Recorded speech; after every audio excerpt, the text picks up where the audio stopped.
is Antoine Leclerc. I'm a third-year student at Inseec, following the BBA program, major in marketing.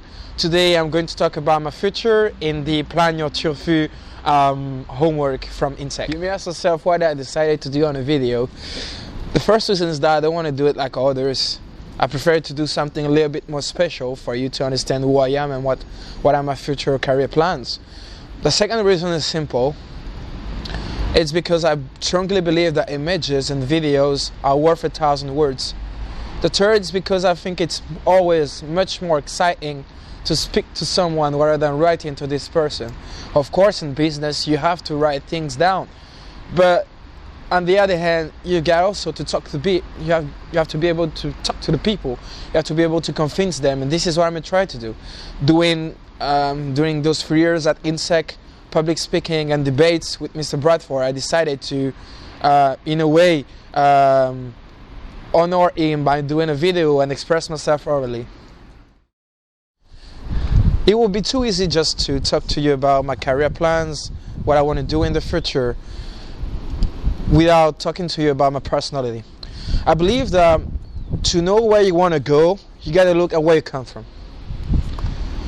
I'm French. I'm 20 years old. I was born in France in the 94 district.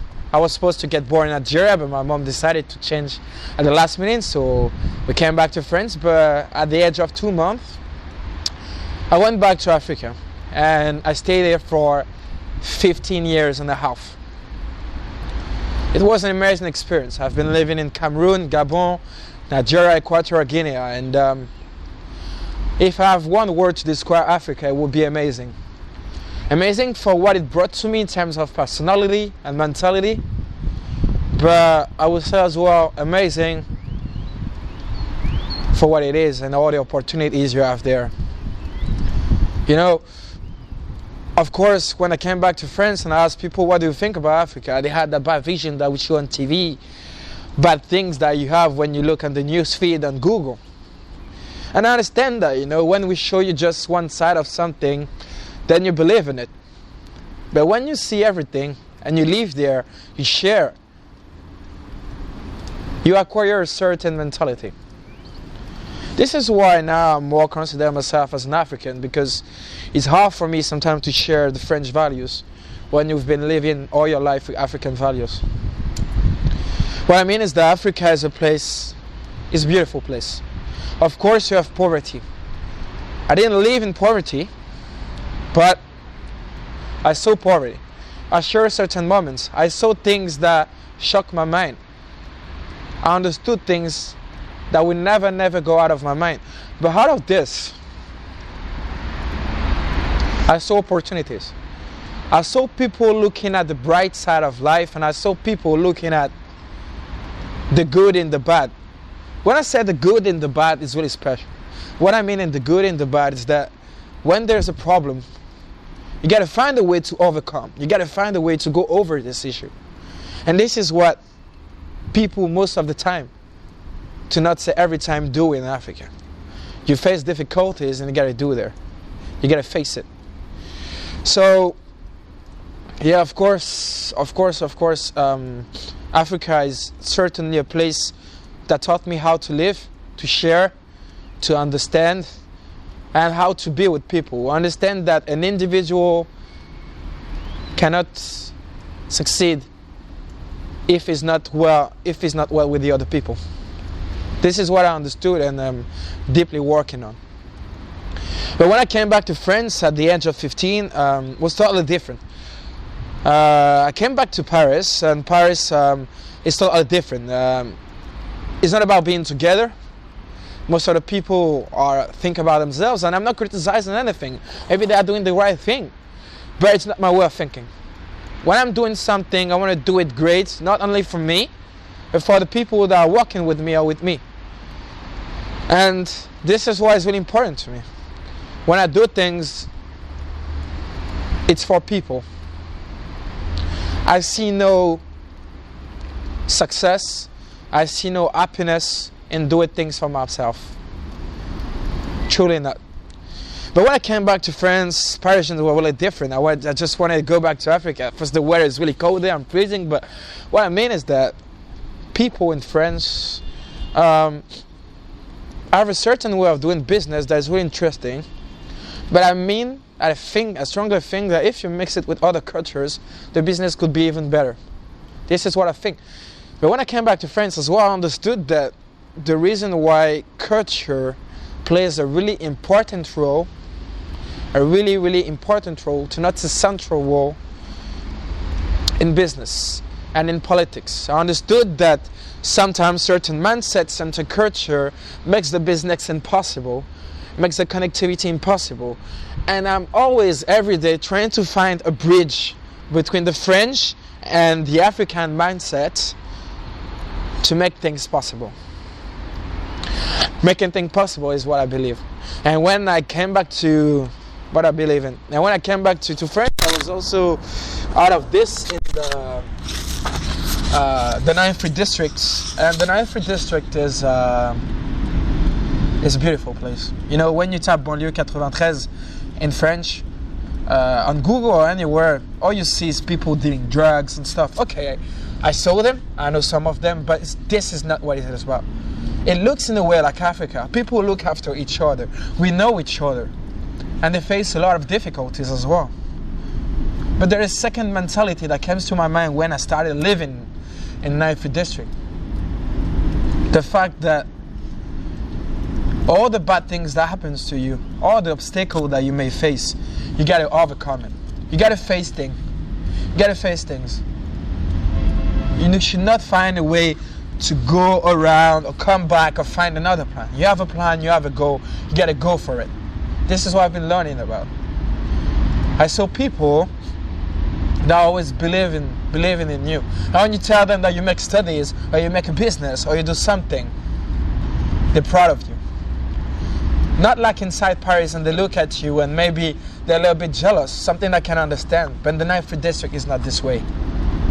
Some may be jealous, of course, but most of the people will be behind you to push you and do things.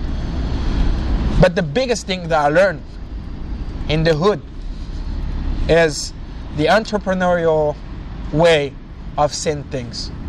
People here grow business everywhere, every day. You talk with some people in the hood, they make business everywhere, every day. They are real business people. And this is what makes me really want to be a professional in my professional life, an entrepreneur. And not only one, I want to be a multi-entrepreneur.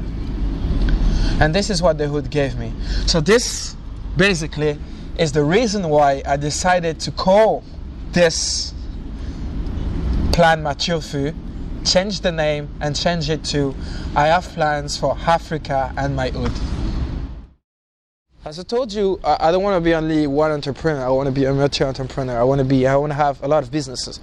But I want to have businesses that may help people. And my first aim is study center. At the beginning, I just wanted to create a study center that is open 24/7, where people can come and study whenever they want, with whoever they want, and actually be better at school. I face a big issue. Some of my friends faced a big issue when we were in high school. It's about the fact that they have no possibility to study at home because it was too noisy, or they were maybe disturbed, and when they wanted to go to a place to study, it was maybe too far away, especially when you live in the banlieue, to go into Paris to the bibliothèque, to the library, or either when you live when you want to go to the mediathèque, it do not open every time, it's often closed, and a lot of people go in there. So I wanted a place where people can go whenever they want, with whoever they want, and study. And I wanted also a possibility for them to have courses. I want them as well because I faced the big issue is that I was not that good at math. And I had the chance to have a professor that comes to my house and I paid a lot of money for that. And that comes to my house and teach me math so that I can have better results. But the problem is that other people were not able to do so. Maybe because they didn't have enough money, or maybe because the money they had was reserved to something else. And they succeeded less. And I started to understand inequalities. I will let you look at those numbers, and they will strike you once I'm talking. They will strike you. So I had this idea when I was at Inseec with two of my friends called Germain Massoui and Ibrahima Nicolas Sadio. Those two people are amazing. We had this idea together. We had this idea when we were in London. We started talking about it, and I showed them the first website that I wanted to do.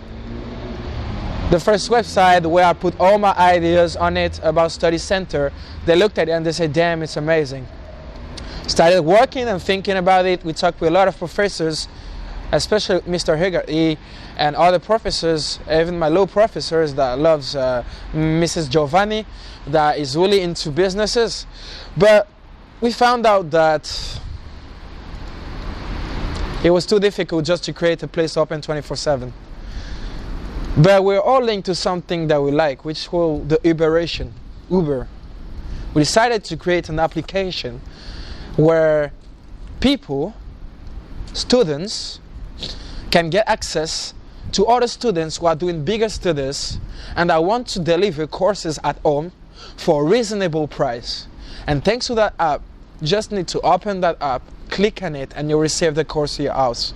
We talk about this in a little video that we met with my friends when we'll be in Atlanta. I'll talk to you about this project. You will have some pictures, some screenshots of what we're doing, but I'm sure that this project will work. I strongly believe. The second goal is totally different. Not totally different. It still aimed to help people. But in this case, we're talking about sport. What I know, once more talking about my hood and Africa, I know that sport is a place that makes you dream. I'm talking about a place because it is much more than just a game. It is home for certain people. Sport is a place when you can develop yourself, interact with people, and sport is a dream that can become reality. What I know is that in Africa you have a lot of clubs, a lot of people that want to be professionals. But in sport, it's not only about the player. I had the chance this year to talk with Mr. Lasbrook and with Mr. Uber Register, and to talk about the fact that sport is not only about the players, but everything that comes inside. And it's a multi-billion and billion-dollar business, and there is something to do inside. So I started looking at what you can do, what can I do? And I looked at SFC Neuilly-sur-Marne, the club where I used to play football on a regional level. I used to play on a national level as well at Montfermeil. But what I'm saying is this, is that those clubs have a lot of potential. A lot of those young players there sign in professional clubs, but nobody heard of them. Pogba is from Lani, Matuidi, all those players come from really difficult places, from small clubs. But the communication of those clubs is bad, totally bad, to not say useless. They do not communicate sufficiently good, which do not give the possibility to those clubs to develop and attract bigger clubs to recruit more young players. I know that especially in my hood and other clubs in 9th District, there's a huge potential to recruit young players. Look at the number of players that come from the banlieue in Ligue 1, in professional clubs. So here is my goal. I want to create a communication consulting agency. And my aim will be to help those clubs through training and also through a total reset of their communication basement and program and plans, help them to develop and attract more clubs to their, and attract more professional clubs to recruit young players there. This is why I'm going this summer, my internship at my club. I decided to help them. I will start redoing everything. I will start redoing their website, the communication on their website, the social media communication. I will start doing everything. And once I've acquired enough experience with those clubs, I decide to move this consulting agency in Africa and develop sport communication there. I strongly believe that those clubs that don't have enough funds to pay a professional. a direct professional, someone that costs too much money. So they do it with their own possibilities, but the result is poor. But I've been able to study. I've been able to acquire a lot of knowledge at Inseec, and I know, and what I want to do is to share my knowledge and help them to develop for a reasonable price. This is what it's about, sharing. So now what I'm going to do is simple, is that I'm going to that club, develop the communication, and at the end of my internship, they will be able to better communicate with the professional clubs. And so I want to do in the future in Africa. My last project links two things: Africa and renewable energies. My research paper is going to be on this: what determines the success of social marketing for renewable energies in Africa. A very special topic, but I strongly believe in that. Let's take some numbers. In Nigeria, for example, 85% of the revenue comes from petrol. And what if I tell you that in 20 years there will be no petrol anymore? And what if I tell you that in 2050 Nigeria will be the third most populated country in the world? How do you handle that with no money anymore? Really difficult, isn't it? This is why I want to create a renewable energy company in Africa. I strongly believe that renewable energy will be the step that allows Africa to be the most powerful continent in the world. I strongly believe that Africa, in terms of politics, have the possibility to grow, but we don't take the advantage and the opportunities. We have everything on our soil. We are the richest continent with the poorest countries. It is sad, isn't it? We have everything. And in terms of renewable energy, we have everything as well. We have the sun, we have access to water, we have the wind, we have everything. We have the biomass, we have everything that gives us the possibility to be more stronger and feed our continent in electricity. Because electricity means access to internet, it means access to health, it means access to knowledge. I strongly believe that this is the path that Africa gotta follow to be more successful. I had the chance when I was studying in London to make some of my teammates work on one of the projects that I called Mama Africa. And working on that project, it gives me the possibility to understand that it's more than just a little project. It's a huge possibility that takes time, that requires a lot of money as well, but that it's possible and that I have to follow. So yes, my third project will be called Mama Africa. Here we come to the conclusion. I'm here at Emory University in Atlanta, USA, and I'm really proud of achieving this. And this is part of my path. I believe that to keep growing in my mind and to keep being the man I am, I have to keep traveling and keep discovering new people and new adventure.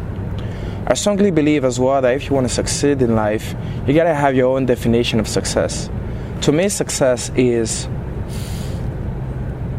doing what you think is good, but doing it for people, not only you. To me, I see no success, I see no joy, no happiness in doing things only for yourself.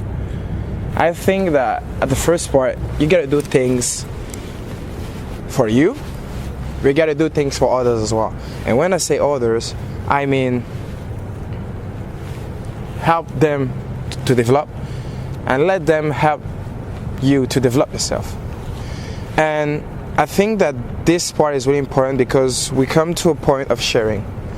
And at this point, if we stop sharing, and I put really a huge importance in sharing, because at the moment you stop sharing, you stop caring. And the moment you stop caring, you stop developing yourself. And this is my idea. As I told you, I've been growing in Africa. I've been living in Paris as well, in the suburb of Paris. I'm here in the US, and I understand that everything that has been given to me through friends, through the culture that I've been living in, I have to give it back to them. And if I don't give it back to them, it's for sure that I'm losing and I'm not going to succeed. So the true success is when you do things for you, but you do things for others. So this is my last part, and I hope you enjoyed the video, understood who I am, and of course, we enjoy the future project that we'll be focusing on. Thank you very much, and God bless you. On n'est pas condamné à l'échec. Voilà le chant des combattants, banlieusards, fiers de l'être. J'ai écrit l'hymne des battants, ceux qui ne font pas toujours ce qu'on attend d'eux, qui ne disent pas toujours ce que l'on veut entendre d'eux, parce que la vie est un combat. Pour ceux d'en haut comme pour ceux d'en bas. Si t'acceptes pas ça, c'est que t'es qu'un lâche. Lève-toi et marche.